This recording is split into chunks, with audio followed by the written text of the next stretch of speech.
Paul, thank you so much. And that really was a moving piece. I mean, an attention grabber. Yeah, very impressive. Well, one of the reasons why it caught my eye is I've been interested in media and how we might be able to use the media to try to get across some important messages related to parents and their discipline choices and strategies. My story begins really in this area back in the year 2000.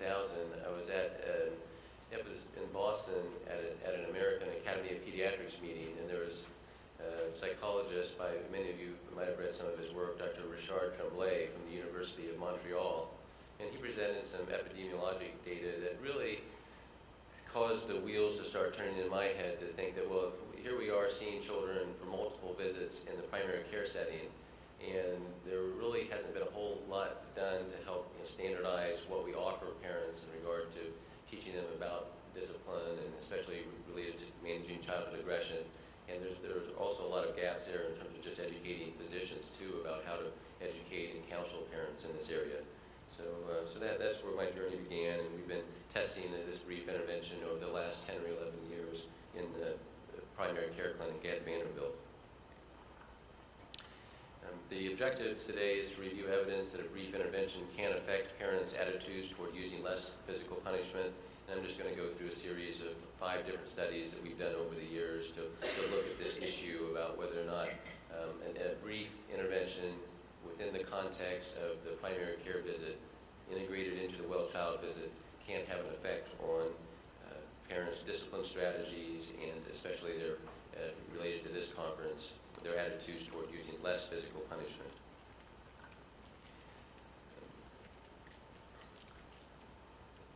What can I say? And this study really spells out some of the really strong associations that have been discovered that link physical punishment and adverse consequences. In the interest of time, and because everybody knows this, I'm going to move on. The American Academy of Pediatrics has developed a schedule where we see children in the primary care clinic multiple times in the first 5 years of life, and there are anticipatory guidance recommendations that the American Academy of Pediatrics recommends that we try to convey to parents, and one of those anticipatory guidance issues is guidance for effective discipline. And the AAP recommends that parents be encouraged and assisted in the development of methods other than spanking for managing undesired behavior. The intervention that we've been studying is a multimedia program. This image portrays really what I would consider to be the meat of the program. Parents are presented with the hypothetical situation of a young child hitting another child, and parents are asked to click on, there are as many as 20 different options that parents can click on to learn more about why redirecting behavior may be a great option, whereas using spanking is not a recommended option. In most of our studies, what we do is we have parents choose which strategies they want to click on. And I think that's really been helpful with engaging parents. Instead of saying, today we want you to learn about why spanking is a bad idea, we'd rather say, we want you to learn about discipline, and then if they want to, they can click on the spanking option, and there's, for each of these, there's a 1-minute either video or narration that parents can learn more about that particular strategy.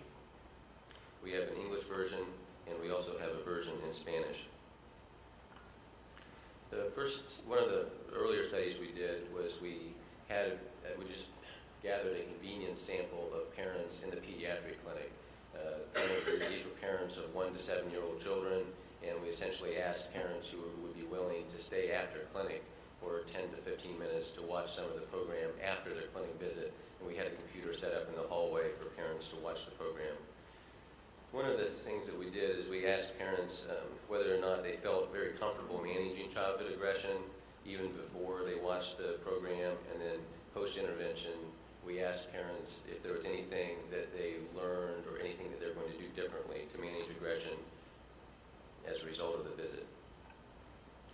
And post-intervention, we found that 90% of parents plan to change how they discipline their own child.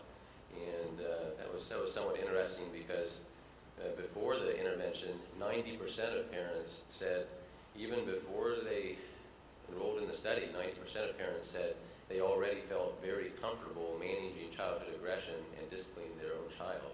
So there must be something about, just parents in terms of they feel, parents maybe don't want to admit that they don't feel uncomfortable, but then after they watched the program, we had a really large majority of parents who said they wanted to do something different. And surprisingly, 30% of parents spontaneously verbalized that they plan to use less spanking. And again, we didn't give parents a list of things to choose from. We said, what do you plan to do differently as a result of watching, this program or this clinic visit? And I was just struck by the percentage of parents who said they plan to use less spanking. It emboldened us to move on and try a different approach. And instead of doing a convenience sample, in this study we had one convenience sample where we invited parents of 1 to 7-year-old children in the waiting room to watch the intervention in the waiting room. And we approached 138 parents, and 57 of those 138 parents who were invited to watch the program agreed to participate and view the program in the waiting room. And then we decided to just have it be a part of the visit. And the research assistant essentially approached the parents in the waiting room and said, the next part of your clinic visit is to watch some information about discipline. And somewhat surprisingly, the proportion of parents who were pleased that the program was offered by their pediatrician was 100% in both groups. And so these findings really caused us to think more about, well, would it really be possible to integrate a discipline education program within primary care? And so we moved on.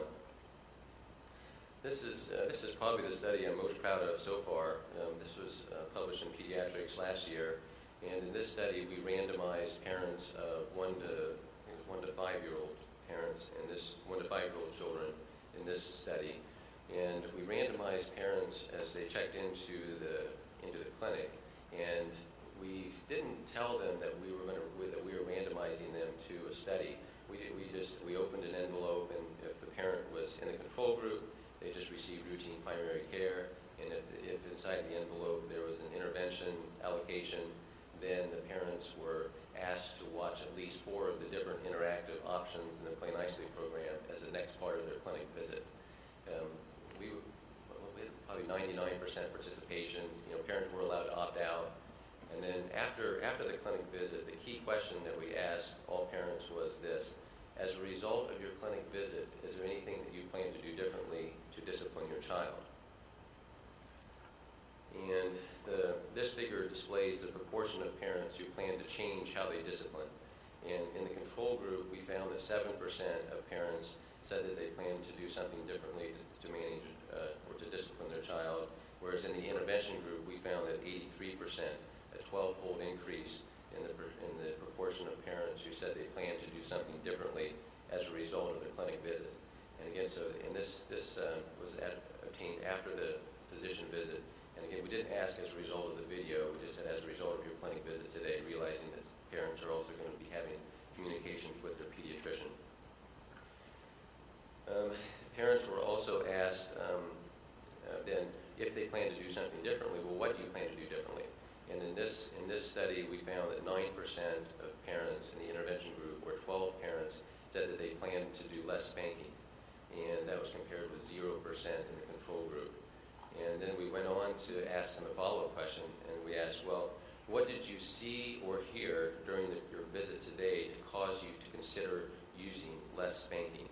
And the table here to the right of this screen lists some of the comments that the research assistant recorded from the parent in regard to what the parent saw or heard during the clinic visit to cause them to consider using less spanking.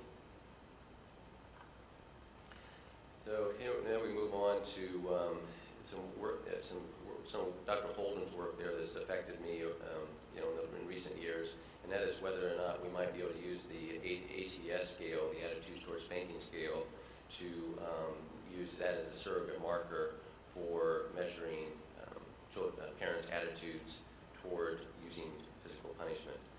And in this study, we had a cohort, this was a convenience sample, but we did randomize parents of children who are either in a clinic or in a local preschool to either watch 8 of the different interactive options or to receive another educational intervention.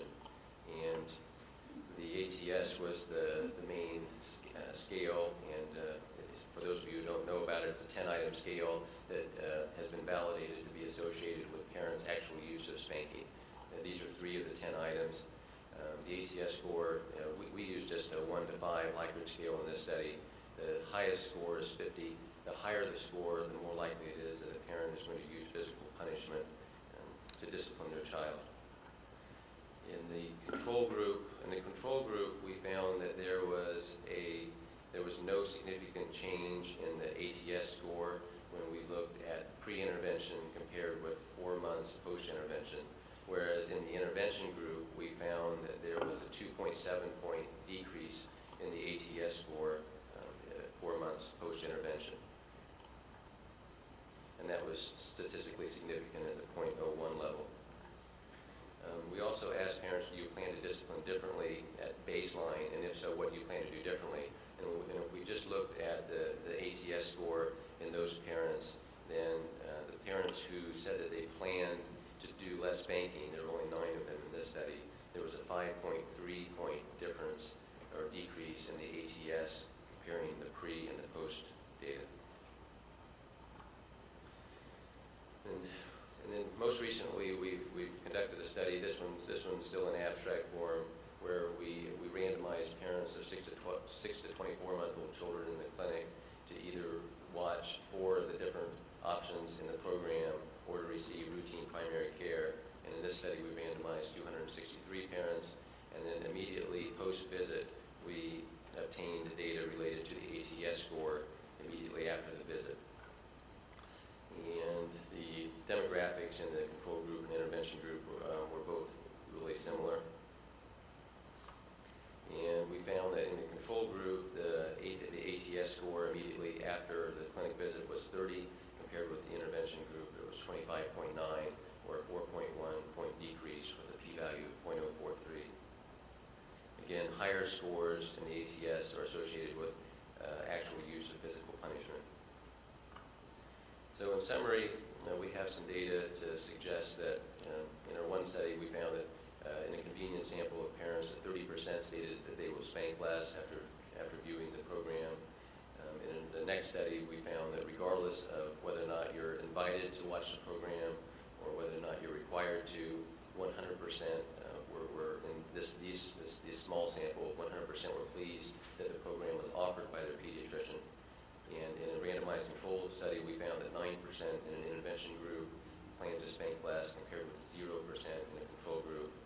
And in a study of in the clinic and for just a pre and 4-month post, we found a 2.7-point pre-post decrease in the ATS in the intervention group and no change in the control. And then finally, in the randomized control trial, in which we just looked immediately post-intervention, we found a 4.1-point difference in the ATS comparing the intervention with the control. So I'm going to go out on a limb, and I'm just going to go ahead and say it, that I feel like we've got a substantial amount of evidence to, at minimum, suggest that brief primary care interventions can affect parents' attitudes toward using less physical punishment. In the big picture, I feel like these results have implications for how to affect parents' attitudes toward using less physical punishment and improving primary care offerings related to violence prevention, and finally, the primary prevention of violence, because we're trying to address it with consecutive parents in a population-based strategy. So, thank you very much.